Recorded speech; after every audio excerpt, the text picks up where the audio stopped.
Now teaching kids about money. Economics correspondent Paul Solman has our story.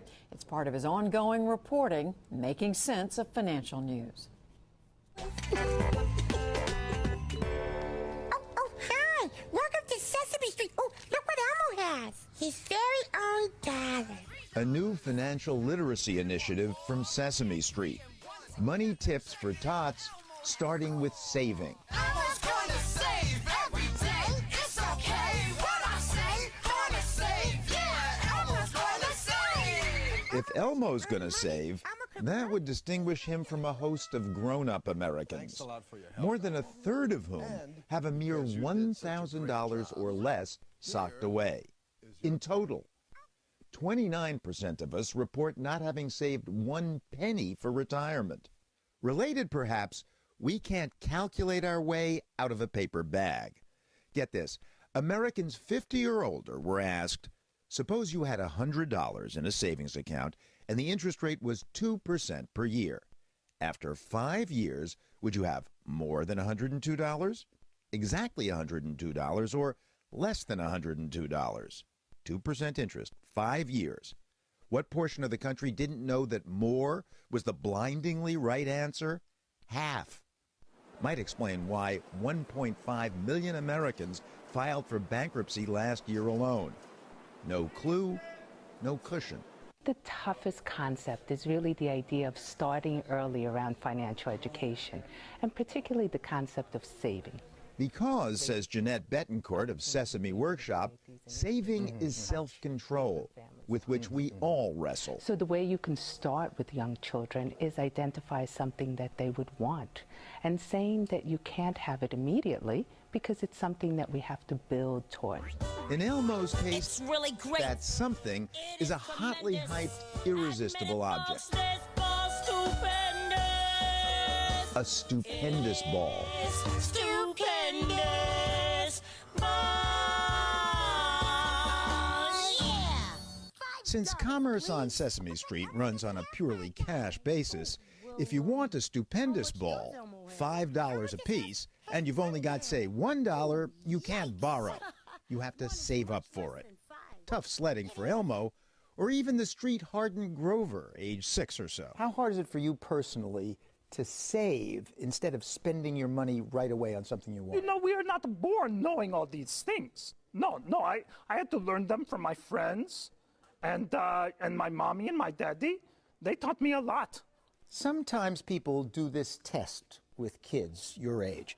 They say, I'll give you a marshmallow now, or if you wait a little while, I'll give you 2 marshmallows, but only if you wait. 2 marshmallows. Would it be hard to wait? It would be very hard to wait. Yes. Just looking at this marshmallow right now makes me want that marshmallow right now. Leaving aside the dubious charms of the food stuff, the marshmallow test is actually among the most famous and replicated in the history of psychology. There's a marshmallow. You can either wait, and I'll bring you back another one, so you can have 2, or you can eat it now. Okay, I'll be back. The self-control experiment was first run on 600 preschoolers at Stanford University in 1972. Most wolfed down the little pillow of pleasure, but 1/3 delayed gratification long enough to get another. You get 2. You can eat it. Follow-up research found You can eat it now. that the more temperate tykes had higher SAT scores as teens. More recently, an ongoing study of 1,000 random New Zealanders from birth to now their 30s yields even stronger findings. Those children have become the 1,000 most studied people in the world. Stunningly, their self-control, or lack of it, by age 3 has almost perfectly predicted their future prosperity. Duke professor Terry Moffat. So the children who are of very low self-control are in deep financial trouble by their 30s. Those who are very high self-control are doing really well. They're entrepreneurs. They've got retirement accounts. They own their own homes. And those who are average self-control are right in the middle.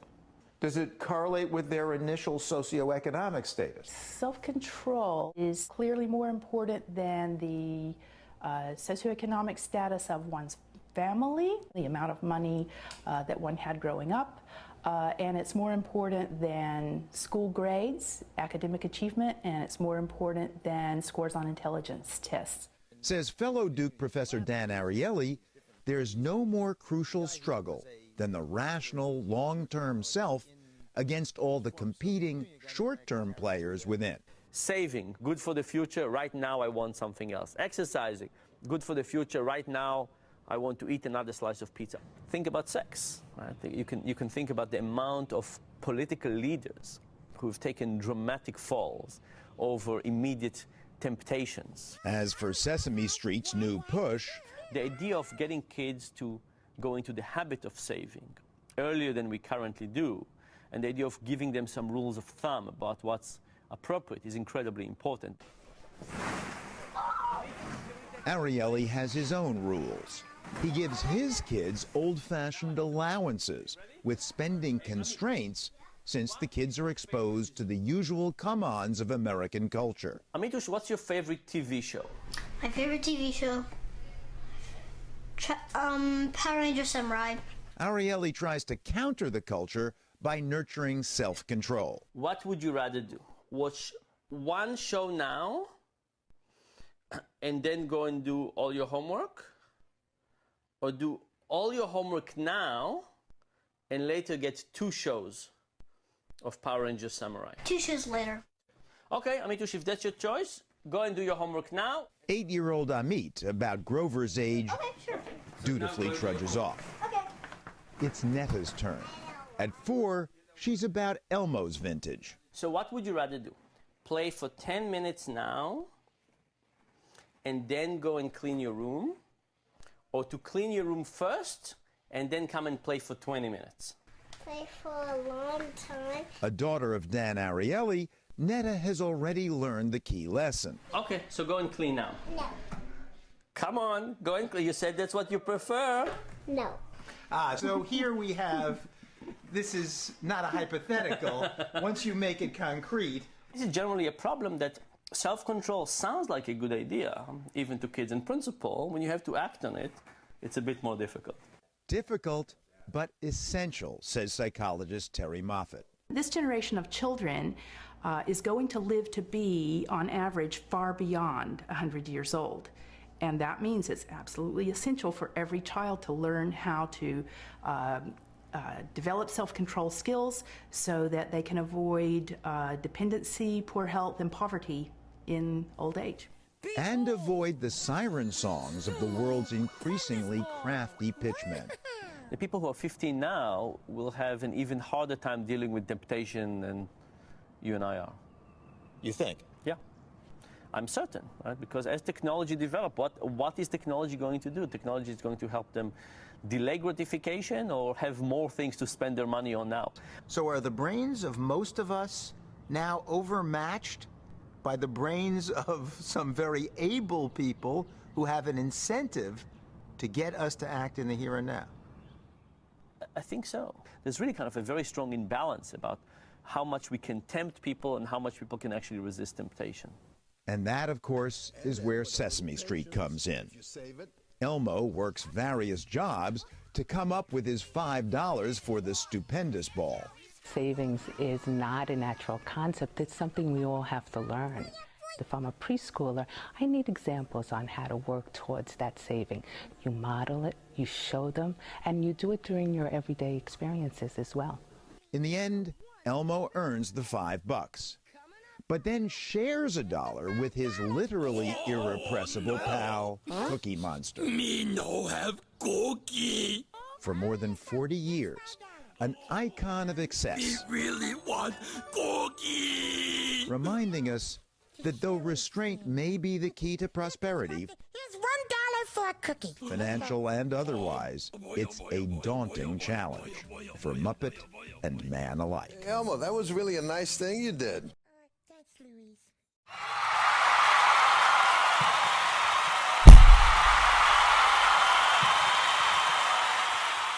I'm PBS NewsHour economics correspondent Bald Salman, and you could call this the Colbert Report Retour, my response to Stephen Colbert's segment, poking fun at my segment about Sesame Street economics.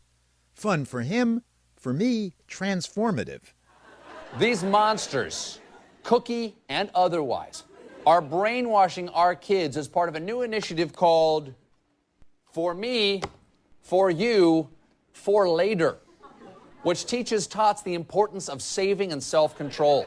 This Muppet fiscal conservatism is based on a social science experiment called the marshmallow test.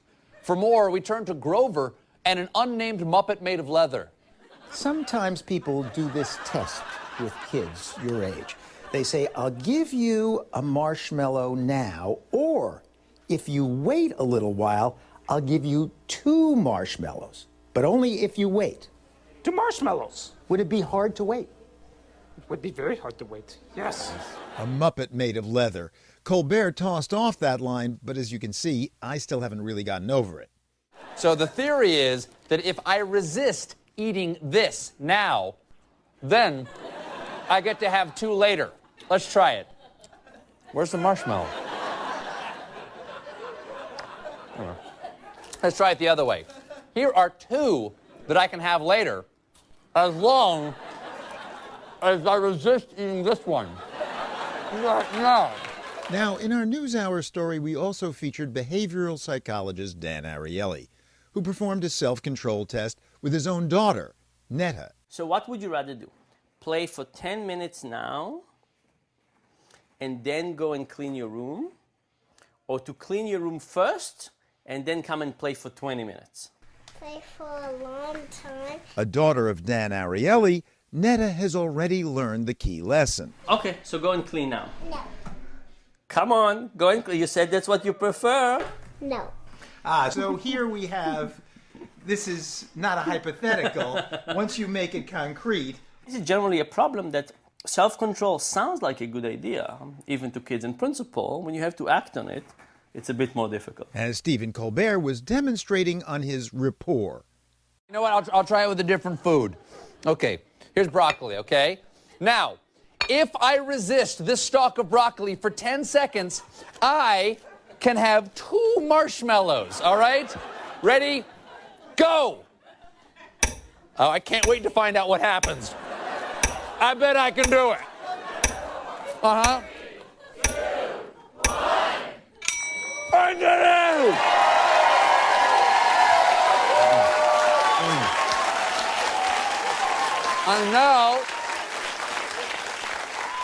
And now, because I've been good, I can have my broccoli. In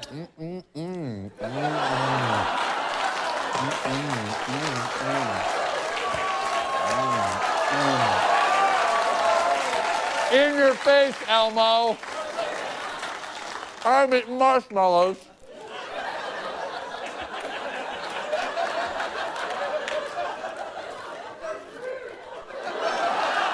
We sent the video clip to Dan, Netta, and her brother, Amit, for their reaction. And Netta, what did you think of this? Why did he get to eat marshmallows before broccoli? Why does he get to eat marshmallows before broccoli? That bothered you? Yeah. Amitush, any reasons why? I think maybe because he's a grown-up and he has his own TV show, he cannot follow. He doesn't need to follow. Doesn't need to follow the rules. Okay, Colbert, you may have your own rules, your own show, hair. But if, as they say, you are what you eat, I warn you, there could be a transformation in your future, too.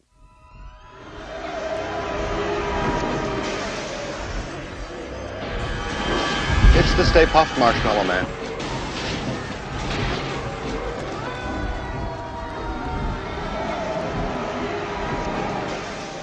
Well, there's something you don't see every day.